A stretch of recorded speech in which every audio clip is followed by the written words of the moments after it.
Hello all and welcome back to my game development blog. This is Shunters Paradise. This is only episode 2, so it's all pretty early on.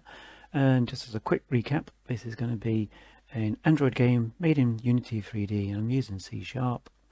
All the assets are mine, all the development work is mine. I'm the sole developer on this. And the game is all about shunting wagons in marshalling yards, taking them from one sidings and maybe put them in another sidings or building up a train. And this is all to be done in the near future. So what I've managed to achieve since last time, I'm going to show you on screen now, and then I'm going to go back through and show you more precisely. So we already had a shunter on track. Now the track has been redesigned. It was only allowed me to do a straight track before, but now I can add sidings, which is obviously vital for this game. Now part of that sidings is the ability to change the track you want to go down. So if we just trundle off down here, we go through, no problem. We come back, clear the point, and then I can switch the siding over, and then take the OA down here. I can pick up this wagon, plop, take it back, take it all the way through, change the siding, and then take it down the main line. And this is where I'll start to get some problems. My connection to my next wagon does not work. I think you can notice that, and it's, yeah, no, let's not go there. So I've had to rechange how the track works, and that meant changing how the wagons and the diesel connects to the track. As you can see, it's incredibly twitchy at the moment. I'm hoping I can resolve that later, but I'm not too concerned right now. Just restarting that because that glitch was a bit too much. So one of the other things you've just quickly seen is the ability to change your camera angles, so we can still control the vehicle from this point. So we've got cameras in both directions, and then this view here. This view's been smoothed out. This is the smoothest one I've got at the moment, and it kind of swings in the direction the vehicle's going, so you want to see what's ahead. So that's what it's doing, it's swinging forward. And it's all smoothed out, and I think that's the only thing that's absolutely finished. All the other camera angles might need some work, but that one is done to a T. I like it. The other thing we can see at the bottom here is like a preview of what's coming. So this allows us to see the points to start with, but also allows us to see the wagons that are coming up, and we can connect to them. Now I did have a previous system I'll show you in a minute. Okay, this is some footage I took a few days ago, and I was trying to do like a silhouette view on this preview, and it was kind of working pretty well, apart from I was never able to calculate the gaps correctly. And you can see here I've got two wagons overlapping because one's on the siding and one's on the main route, and there's no way to determine the difference between the two of them. So I abandoned that and I went for a purely visual technique. In fact, here I've got my wagons connecting together, but not very well, so that's why that's been rewritten. So before I move on, let me show how I've achieved the camera effect on that. So we can pop down, find the camera involved, which is called overhead. It's not technically overhead, but it's this one here, linked to the shunter. But so what we do have is the culling mask. This allows me to select what objects to render in that camera view. So if I create a brand new object on screen, which just make it a simple cube, let's position that with the 08, bring it down here,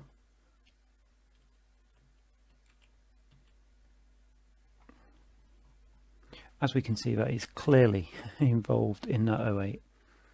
So we should see that on the camera view, but we don't.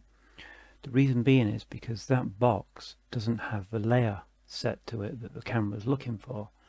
Now if I change this, it's on default. If I put it onto rolling stock layer, it applies it, and if I go back to the camera, it now shows it. So the camera is only rendering anything with that default, with that rolling stock layer to it, and everything else will be ignored. So that means I can add scenery, but it'll never show in that camera view at the bottom of the screen, which I think is an elegant solution to the problem. Now if we quickly go back and run the game. So my starting camera view is all wrong, but that's fine. Let's whizzer down the track. Even though my point controls work, it's very basic. It doesn't actually change the track as well, so I need to improve on that drastically. And then the other thing is this new wagon type I've done. It's a tanker and works just like all the others. It's not finished. I've got some work left on it, but it's basically done to what I need. And again, it's just not very nice on the track. It needs a bit of work. So with that in mind, let me show you how the track system works. Okay, I want to show you how the track system is built now. So here's a simple piece of track. We can change its endpoint and we can change the kind of curvature of that, and that's something we had last time. And we can add more pieces as we need, and they can just be rendered. But then I've got this sideline. We can add the branch line and then shape it how we want that to work as well. And if we want to build that, so we can create branches. The problem is the branch system right now works like a tree, so I can't have a branch coming off in this direction going in the opposite direction, but I think I can. I think the code base is there and I think I can put it in place. But right now this is enough for me to continue working and build puzzle games using a simple tree system. Okay, just a couple of little things extra on top which are nothing to do with actual game development, just how I work. I've got this system here where I know when I've got certain Unity projects open, I record how long they're open for, then that time's recorded over history, and then I've displayed it here. I've simplified this, so this is just Shunters Paradise, which is like the game and the track builder, and then the mesh, which is the actual kind of, well, the 3D objects, the mesh side. And these are the kind of hours I've been able to put in. So in September, I only did just over an hour in the mesh system, and then I did 25 hours for all of September. Doesn't sound much. Nearly 26 working on the track system and the other bits. And for October I've only put in 16 hours so far. This is like 28th of October, it's towards the end, that's why I'm trying to cap it here. And but I've spent more time working on that tanker mesh this month, and you can see how that flows over time. So previously in August, which was covered in the previous video, I was nearly 45 hours just on Shunters Paradise, and I think that's something that's always going to ebb and flow as you find time and lose time depending on life and stuff. I thought that was quite interesting. Another thing I've been working on is kind of tracking my progress, or how much work there is left to do. The game's broken down into 3 parts. There's the track builder, there's the meshes, and then the actual game itself. And again, the meshes is just the 3D stuff. Track builder is literally that track builder, because I know that's a whole thing for itself. And here I've got a very quick percentage bar. This is Google Sheets saying I'm 45% through my current list of targets. For my meshes, I'm only 25% through my current list of targets, and for the actual game, I'm not even a percent. Yeah, I'm sorry, I'm nearly 5%. I can't read anymore. Nearly 5% done in creating that game. This is only a loose estimate, but they're calculated. If we take the 25% on the meshes, this is an easy one. I'm listing all the things I need to do, as to do's. So I've got 12 items that need to be done, and that's taking about 25%, going by the total, and that's giving me 25%. So if I want to release the meshes as a standalone thing, I need documentation, asset store images, and a video to do that. But prior to that, my next highest priority is to create a brake van. So on the old trains, you used to have a brake van that slowed the train down and stopped the wagons crashing into the train. So it's really vital I have that as part of its structure. Part of building up trains is wagon, brake van. I need to create couplings. In fact, that actually should be a high thing, because I absolutely need the couplings to show that the wagons and everything's connected. This what I can do is mark them as done, and that helps with the percentages.